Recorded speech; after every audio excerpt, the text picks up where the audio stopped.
আমি এই পর্যায়ে আমাদের অসহায় নারী পুরুষ ও শিশু কল্যাণ ফাউন্ডেশনের চট্টগ্রাম মহানগর কমিটির সদস্য জনাব এ.কে.এম.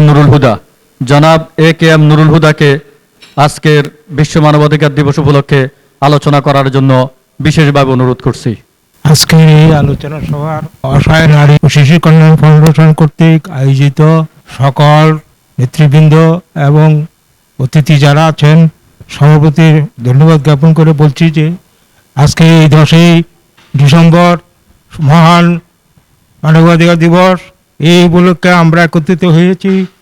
আমাদের মনে রাখা উচিত যে মানবাধিকার রক্ষা করতে হলে সেখানে অবশ্যই আমাদের অগ্রণী ভূমিকা পালন করতে হবে।